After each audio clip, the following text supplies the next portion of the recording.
السلام عليكم ورحمة الله وبركاته. حامدا مصليا ومسلما أما بعد فأعوذ بالله من الشيطان الرجيم. بسم الله الرحمن الرحيم. لقد كان لكم في رسول الله أسوة حسنة. وقال النبي صلى الله عليه وسلم المسلم أخو المسلم متفق عليه. আমাদের হৃদয়ের স্পন্দন হযরতুল আল্লাহ মাওলানা আবু রায়হান সাহেবের অক্লান্ত পরিশ্রমের মাধ্যমে গড়ে তোলা সুপ্রতিষ্ঠান ফুলপুর আদর্শ মাদ্রাসা কর্তৃক আয়োজিত আজকের এই বর্ণাঢ্য মজলিসের আস্থাভাজন মহামান্য সভাপতি নেই নিষ্ঠার কলম হাতে বিদগ্ধ জাস্টিসবৃন্দ, বিশুদ্ধ মাতৃভাষী সুদক্ষ উপস্থাপক, উপস্থিত আছেন এলমে ওহীর রব্বাহ সুন্নাহ বাস্তবায়নকারী পিতৃতুল্য শ্রেণীতা জাসাতিজানি কেরাম, আমার সামনে ভবিষ্যৎ নবী আদর্শে আদর্শিত প্রাণপ্রিয় ছাত্র ভাইরা, সকলকে জানাই আজকের এই মহতী জলসার পক্ষ থেকে আন্তরিক মুবারকবাদ। মুহতারাম হাজিরিন, আজ যখন সারা বিশ্বের সমাজ ব্যবস্থা মানবতার মূলে কুটাঘাত হানছে, ইন্নাল কুওয়াতা লিল্লাহি জামিয়ার বলিষ্ঠ আহ্বান মদিনা সনদ ভিত্তিক রাষ্ট্র ব্যবস্থাকে উপেক্ষা করে জনগণকে সমস্ত ক্ষমতার উৎস মানব রচিত সকল সমাজ ব্যবস্থাকে উন্নতির সোপান মনে করা হচ্ছে, ঠিক এহেন মুহূর্তে সুষ্ঠু সমাজ গঠনে মহানবী সাল্লাল্লাহু আলাইহি ওয়াসাল্লামের অবদান সম্পর্কে আলোচনা করার সময়ও দাবি রাখে। তাই উক্ত বিষয়ের উপর কিঞ্চিত আলোকপাত করার প্রয়াস হবে ইনশাআল্লাহ। মুহতারাম হাজিরিন, আজ থেকে প্রায় 1450 বছর পূর্বে চরম অশান্তির দাবানল দাও দাও করে জ্বলে উঠেছিল গোটা পৃথিবী জুড়ে। চারিদিকে মারামারি, হানাহানি, জুলুম, নির্যাতন, ব্যভিচার সহ নানা দুষ্কর্ম আরববাসীদেরকে মানুষ রূপে পশুতে পরিণত করে ফেলেছিল।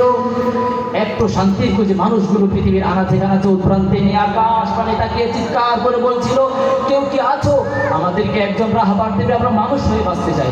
কেউ কি আছো আমাদেরকে একজন কান্ডারি দিবে, আমরা শান্তিতে বাঁচতে চাই। ঠিক এহেন মুহূর্তে শান্তির সৌঘাত অশান্তির চূড়ান্ত পতন ঘটিয়ে আকাশ বাতাস মুখরিত করে বাতিলের মসনদগুলোতে কম্পন সৃষ্টি করে মা আমেনার কুল আলোকিত করে পথহারা মানুষদের হাতে আলোর মশাল তুলে দিতে, আল্লাহ বলা মানুষদেরকে আল্লাহর পরিচয় তুলে দিতে করেন আররাহিকুল মাহসুমের বর্ণনামতে 9 রবিউল আউয়ালের ধায় আগমন করেন বিশ্ব মানবতার মুক্তির দূত রাসূল আরবি জনাবি মুহাম্মদুর রাসূলুল্লাহ সাল্লাল্লাহু আলাইহি ওয়াসাল্লাম এবং প্রতিষ্ঠা করেন তদানীন্তন আরবের মাঝে রাষ্ট্র ব্যবস্থা। তাই তো দেখা যায় হাঁটি হাঁটি পা পা করে শৈশব কৈশোর পেরিয়ে নবযৌবনে পদার্পণ করে যখন সমাজে অন্যায় জুলুম নির্যাতনের বিভীষিকাময় পরিস্থিতি দেখতে পান, সমাজ থেকে এই সকল অন্যায় জুলুম নির্যাতন নির্মূল করার লক্ষ্যে সিরাত ইবনে হিশামের বর্ণনামতে 14 বছর বয়সে বেদায়ে নেহায়ার বর্ণনামতে মাত্র 20 বছর বয়সে সমবয়সী যুবকদেরকে সঙ্গে নিয়ে হিফজুল ফুজুল নামক কল্যাণকামী সংগঠনে সেবামূলক কাজে অংশগ্রহণ করেন এবং হাতে হাত রেখে এই ওয়াদাবদ্ধ হন যে আজ দুর্বলের প্রতি সবলের যে অত্যাচার চলছে তাকে দুর্বৃত্ত করতে কখনো আমরা কুণ্ঠাবোধ করবো না। মুহতারাম হাজিরিন, শুধু তাই নয়, সমাজ থেকে অন্যায় জুলুম নির্যাতন নির্মূল করার লক্ষ্যে সূরাতুল হুজরাতে 10 নম্বর আয়াত ঘোষণা করেন ইন্নামাল মুমিনুনা ইখওয়া। শুধু কোরআনই নয়, বুখারী শরীফে 2442 নম্বর হাদিসে বর্ণিত হয়েছে আল মুসলিমু আখুল মুসলিম, যার ফলে আরবের মাঝে এমন ভ্রাতৃত্ব গড়ে উঠেছিল যা পৃথিবীর ইতিহাসে বিরল। মুহতারাম হাজিরিন, শুধু তাই নয়, রাসূল সাল্লাল্লাহু আলাইহি ওয়াসাল্লাম সকলের জীবনের নিরাপত্তা কায়েম করার লক্ষ্যে হদ ও কিসাসের বিধান জারি করে সূরাতুল বাকারার 179 নম্বর আয়াত ঘোষণা করেন ওয়ালাকুম ফিল কিসাসি হায়াতুন ইয়া উলিল আলবাব।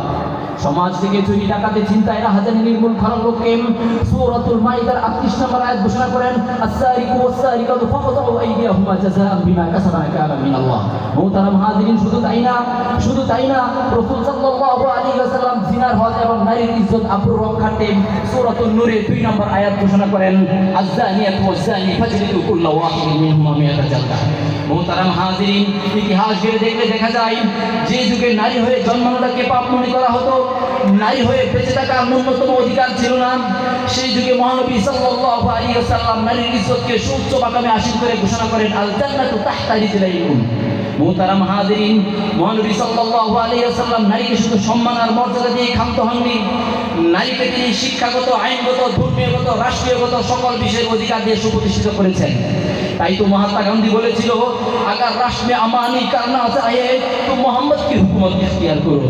मुहताराम हाजिरिन, তাই আসুন আমরা রাসূলের আদর্শে আদর্শিত হয়ে দেশ এবং জাতিকে জাহান্নামের দ্বার প্রান্ত থেকে উদ্ধার করে জান্নাতের প্রতি পথ প্রদর্শন করি।